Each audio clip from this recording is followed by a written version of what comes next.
And we had asked folks to type into the chat box what workshop topics your agency had considered before we get started. So I'm reading some of the assessment and maybe learning some more ideas today. And then plain language for legal professionals. So those are a couple of the ideas that came up. If you've got questions or comments throughout, please type them in the chat box, and I will let Carrie know when we have any chats to address. Otherwise, I'm going to let Carrie take it from here. All right, great. Thank you, Beth. Can everyone hear me okay? I'll assume yes, unless I see otherwise. But thank you for joining us this afternoon. I've seen a lot of the names pop up on my screen so that I've had the opportunity to work with in the past. So I wish I could see you in person, but hopefully at some point soon we'll be able to do that again. As Beth said, this session is on successful workshops. I've been with Wisconsin Health Literacy for about 5.5 years now, so I've done several presentations throughout the years, and I've learned a lot.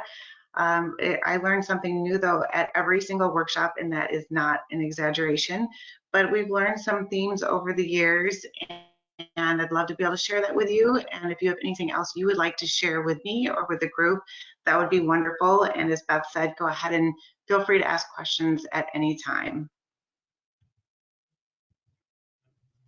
All right. So today's agenda, we're just going to obviously talk about Road to Successful Workshop, and we're going to talk about these topics. So a needs assessment, identifying your target audience, developing program content, leveraging community partners, tips for implementing the workshop, and evaluation.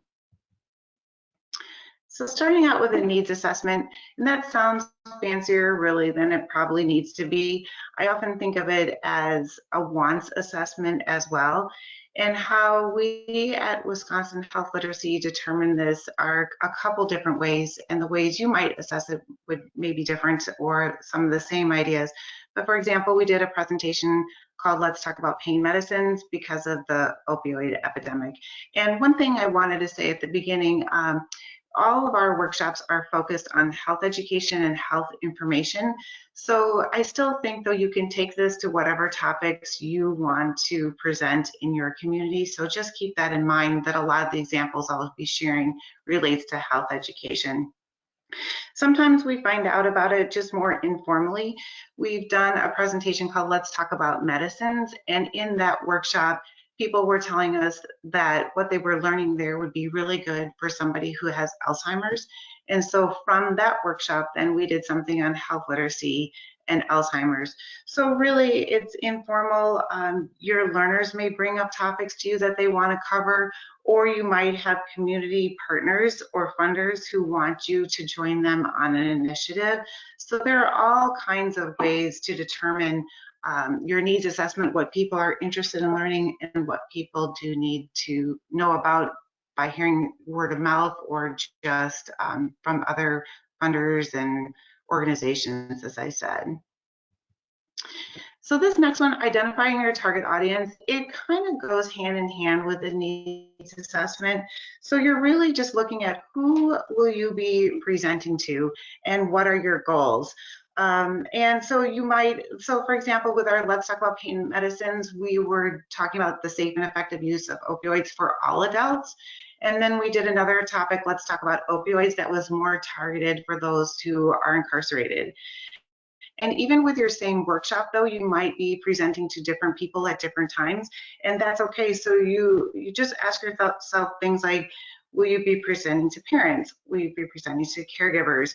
Will it be a multilingual workshop, or will it be separated out? So those are just things to think about when you're trying to identify your target audience and how you will present the material and when.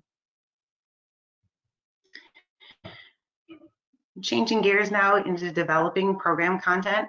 So one thing that's helpful to keep in mind that I've learned throughout the years is just narrow down the topics that you want to cover within that subject. So going back to the Alzheimer's and health literacy topic. There's so much about Alzheimer's disease out there that we had to focus the workshop onto what we really wanted to talk about. So we wanted to talk about communication strategies and how we can use health literacy principles to help those who have dementia or Alzheimer's. But there's so much more information we could have focused on that we didn't. So for examples, we didn't focus on the signs of Alzheimer's or symptoms of Alzheimer's disease or anything related to that. So it just helped us to narrow down and keep focus on what we wanted to cover. The other thing that we found really beneficial is collaborating with experts in the field. So we aren't doctors or pharmacists at Wisconsin Health Literacy, but we do ask a pharmacist or a doctor, sometimes both, to look over our materials to make sure that the information that we're presenting is accurate and reliable. And then on the flip side of that, we also try to test the materials that we put together for a workshop, whether it's the workbook, the pre and post questions, or any other supplemental material. We try to test that content with community members in the sense that we share that with them and ask them, does this make sense to you? Is it readable? Is it understandable? Do the pictures make sense with what we're writing? And I can give you an example of how that really struck home with me. So I was writing the content for the Let's Talk About Pain Medicines workshop, and there was one section in there where I was going to talk about how important it is to get rid of your opioids once you're done using them, because there's a study out there that showed that teenagers who turn to heroin, they first started out by the opioids they found at home. And so I'd written a little bit about that in the workbook that we used. And then I was going to show a picture that reinforced that message. And the picture I had picked out was of a young girl, and she had 2 pill bottles open, and she was trying to determine which ones to use. And from my perspective, it looks like she was choosing inappropriately to use medication that she shouldn't be using. But when I shared that with people, and this was a small focus group, when I shared that with people, they didn't see that at all. What they saw was a young girl just harmlessly looking at 2 pill bottles. And so that was really important for me to see. And then we changed the content. We did a more dramatic picture, which I'll show you, I think, in the next slide, of a young girl who's on the floor with a pill bottle open and pills on the floor. But if you can't do this with a lot of community members, even if you can just talk it through with a few people that you know who would be representative of the community that you're serving, it's just really helpful to get another perspective on that. So the next thing we're going to talk about is just using plain language strategies with whatever you develop. And you can develop all kinds of different materials. Over here on the right, this is a page from our workbook, and there's that picture of that young girl that I was telling you about. And so we just try to really keep plain language strategies in mind. So using larger font size, although you can't quite tell from the screen, but I promise those font size are a little bit bigger. Chunking, white space, bullet points, and then again, pictures that reinforce that message, and just simple sentences for people to be able to read and understand. And if you aren't able to put together a workbook, that's okay. A lot of times we do slides, or if you're more interested in doing a PowerPoint slide, just the same kind of principles apply there. You can see this slide. This is from one of our workshops that where we were helping seniors with health information, finding health information online that was reliable and accurate. And so the same thing right here with a list of bullet points, simple sentences, and a picture that helps reinforce the message that you're sending. All of those things are really helpful when developing program content. And the other thing that we try to do is integrate adult learning principles to enhance participation. And so we developed this card game with our Let's Talk About Pain Medicines workshop. And the idea is at the end of the workshop, breaking people into small groups so they can share these questions and answers together. So one person would read the question out loud, and then the other people within that small group would answer. And it doesn't have to be as fancy as this. I've done it in the past where I've actually just taken a note card and written out the questions that way. So you can be really creative and keep the cost low and come up with different ways to get these questions together so that people in a group can ask them and answer them together. And I saw a question earlier, and I was going to bring this up, but I think someone had asked about if they're contemplating presenting the workshop in English or in Spanish or another language. And we presented our workshops in multiple ways. We've had them before where we've had an interpreter. We've done it where with English language learners, and this is a lot of the times the way we do it. We present it in English and our materials are in English, but if we're able to translate the materials in Spanish, that's great too, because then not only are they learning the health information, but they're also developing their English language skills.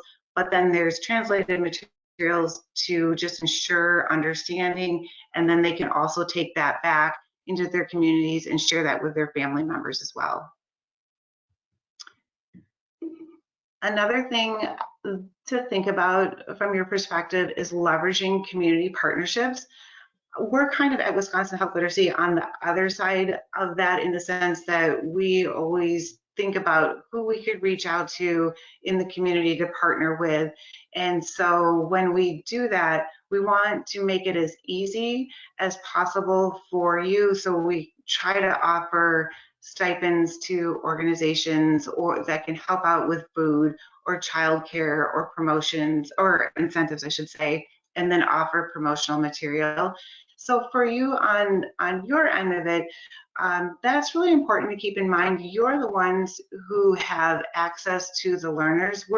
So for example, our organization, we're statewide, but we're based in Madison, but I wouldn't know how to find community members up in a different part of the state. And so you have that access, which is awesome. And so whatever you need to help you bring in the people to the workshop, I would just ask the community members if they can help you, so that they can help you with food, if they can help you with childcare, these incentives, promotions, or anything else you might need.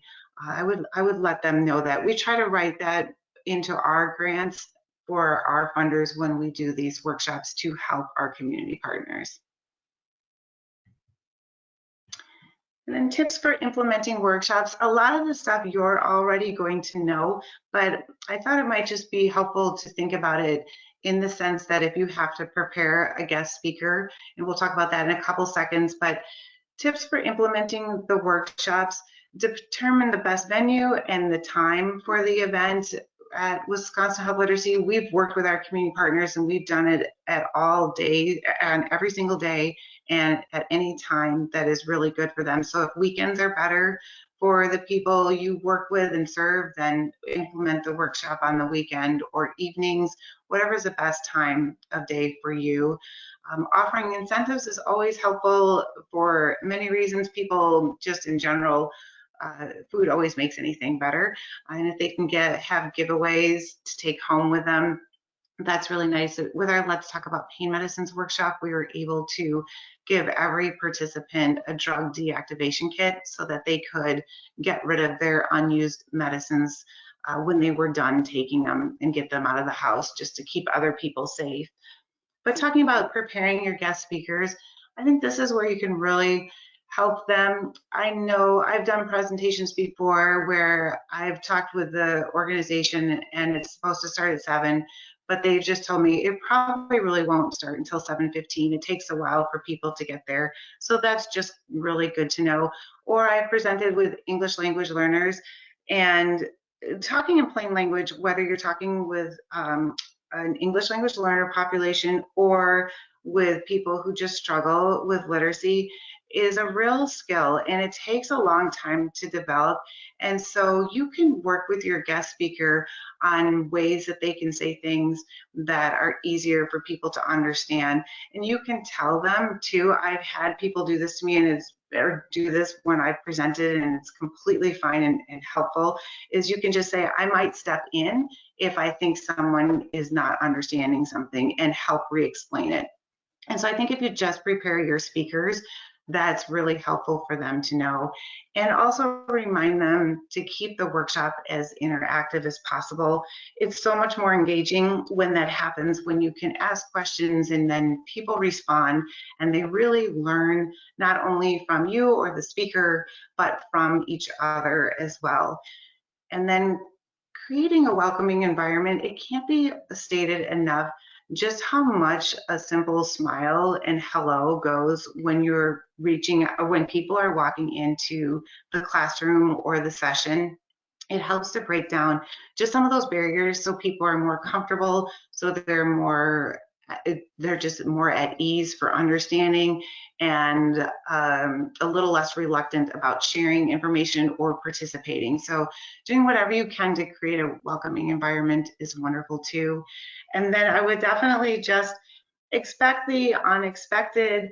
There have been so many times when different things have just arisen or arise at a workshop. For example, I was doing one at an apartment building and the heater broke, and so the guy came in to fix it and it was super loud, but they had to fix it, and so it just was it was a little disruptive, but these things happen, and so you just go with it and just know that anything can happen. I did another presentation one time. It was with a refugee population, and we thought that there would only be 2 languages spoken with 2 different interpreters there.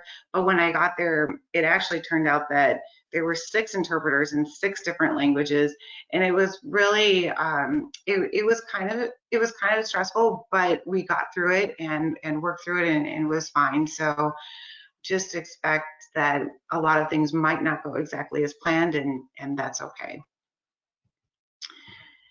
And then last, we're going to talk about outcomes assessments and a couple of things to keep in mind.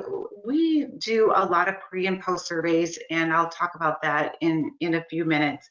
But we figure out our questions based on what we are trying to measure.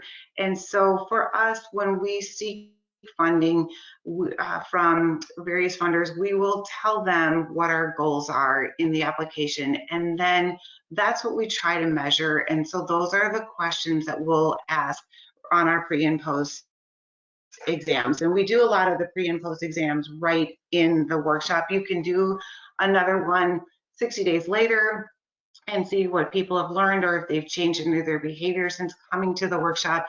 But those are a little harder to get back. It's harder to track people down 60 days later.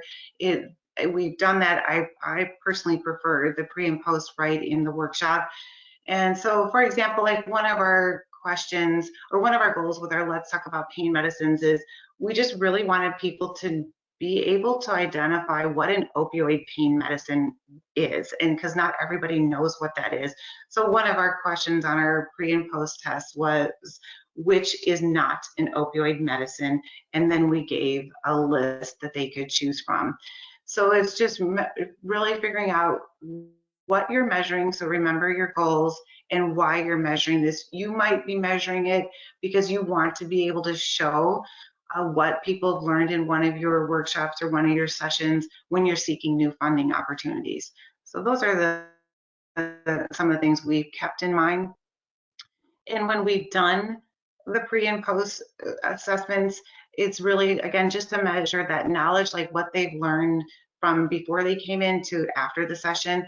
And so we really talk about addressing before we present this or before we give the workshops and the assessments is just addressing adult learner challenges. So keep the questions simple, use plain language, use as few questions as you can. And then this is a really good time to use translated materials just to make sure people are really understanding what you're saying. What can help with that if you don't have translated materials, or even with anybody who may struggle with literacy, is a lot of times we'll read the questions out loud to the group and we'll go through it. We'll ask them to answer it individually, but we'll read the questions and the answers and go through that each question twice, and that seems to help a lot too. And then we also want to measure quality. We is the information being presented in a way that is understandable? So if we get an assessment back, excuse me, and let's just say our second question, everyone was getting the wrong answer. So we're thinking, okay, is it maybe the way the question was written, or do we need to go back to that section of the workshop and maybe present it in a better way so that people are able to understand it better? And then finally with this, if you can get incentives for your audience to complete the pre and post, that's great. A lot of times people are not thrilled to hear that they're going to have a pre and post questionnaire or a test or a survey, however you say it. Maybe saying a pre and post questionnaire is better than saying a pre and post test. But a lot of times people are reluctant to do that, to do this. We tell them, at least for our purposes, not to put their names on it, so they don't have to identify themselves in any way. And then we also, with the incentives, so at Wisconsin Health Literacy, we offer a $25 cash prize drawing. So everybody who does the pre and the post puts their name in, and at the end, one person takes this out or wins the drawing. And we chose cash because, again, like I was saying earlier, we're statewide. And so we had contemplated something like gift cards, but not every part of the state has a Target or a Walmart, or if you're giving, let's say you wanted to give them a gift card at a gas station, there are different gas stations in different parts of the state. So everyone likes cash, so that worked for us, but you can, within your community, see what kind of an incentive you might want to get. You might be able to reach out to different organizations and see if they can help you with that, or you can create something and make something as simple as cookies to take home or whatever it may be. Just something that helps people more likely to complete the pre and post, or be less likely not to want to do that. I'm going to show you some examples here in just a second. And Carrie, we just had a question. It's sure. just wanting more information on this workshop. So I think the workshop you were talking about is the Let's Talk About Pain Medicine, or which one? Yeah, was that Randy who asked that? Yeah. Yeah. And Randy, Randy, do you want me to send you that separately, like in an email, and can give you more information about that? Or were you talking about that here now? I think maybe if we send it in an email. I think it was the Let's Talk About Pain Medicine that you were referencing. Yep. Sure. Yep. I'd be happy to send that to him in an email. Okay. Great. I'm just going to write that down here. Okay.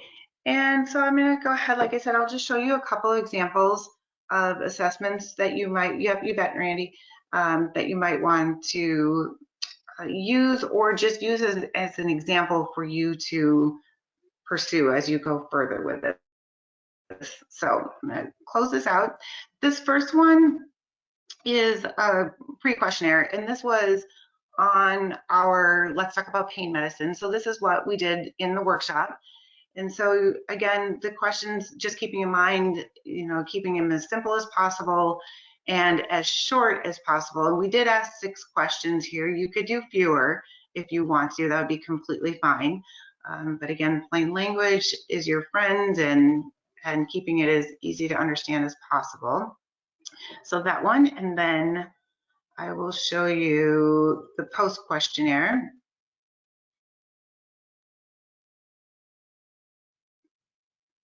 So this is the same thing. They literally were asking the same questions. We did ask a few more questions on the backside on the post questionnaire. So just asking them how helpful this program was to them. Security Health Plan Insurance was our funder on this particular workshop. So there was an optional question if they had Security Health Plan Insurance. We just shared that information, not anybody specifically, but just the number of people who said yes or answered that question. And then what other comments do you have? This is really nice to hear. And this is why it's really nice not to have their names on that, so they can be honest with you about things that they would like to see changed, or suggestions that they may have, or just validating that they learned a lot of information or learned some information. So that's really nice to have an open-ended question like that, so you can get the kind of feedback that you might need to either change some parts of your workshop or to think about moving forward with different workshops. and then this other one here. So this is one that we did where this was our Health Online. And again, this is with seniors who, it was a workshop to help them find reliable health information online. And this was just done at the end. So there wasn't a pre-questionnaire in here, but this was the post-questionnaire. And then if you're looking for something specific, see questions 6, 7, and 8, you can ask something more specific. In this workshop, did you learn a new resource or strategy to find good health information? Yes. So you can mix up these questions. You can ask what you really want to know in a variety of different ways. It's nice to have the written assessments. There have been times where we've had written assessments, but it was done with a population that there was one, I think it was it was Manitowoc, I believe, or Sheboygan, where they were working with a Hmong population, and they did it verbally instead. And so someone asked the questions, and then another person went through and got the answers. People raised their hands, so it was a little less anonymous, but it was one way for people to come up with questions and answers. But if you can do a written one, it's really helpful as well to do it that way. But there are different ways you can do it. So that ends my presentation, but wanted to see if anyone had any questions. You can always reach out to me if you do, or you could reach out to Beth and she could answer it or pass it on to me. She's done a lot of workshops herself. But I'm happy to answer any questions right now too. Absolutely. And if you want to raise your hand, I can unmute you, or you can write something in the chat box. If you've got a question or a comment, I'm getting just some thank you comments. Yeah, thank you. And I know, as Carrie mentioned when she started, that a lot of you have partnered with us on our health workshop. So we thank you for that. And if you do have any questions when you're looking at at developing workshops, I know that family literacy workshops comes up a lot. So we've been, this past year, folks have been talking a lot about that. So definitely, please feel free to reach out if you have any questions. All right. And our next webinar, if you are with us for the long haul today, our next webinar will be Learner Self-Care and Mindfulness at 1 o'clock today. So we've got about a half an hour for a lunch break, and I hope to see many of you back at 1 o'clock. And thank you so much, Carrie. Yeah, thanks, Beth. Thanks, everybody. Enjoy the rest of the day and the rest of the conference, or the rest of the meeting. I'm over here waving. Of course, nobody can see me. I'm waving to my computer screen right now. So, all right. Goodbye, everybody. Okay, bye, Beth. Thank you.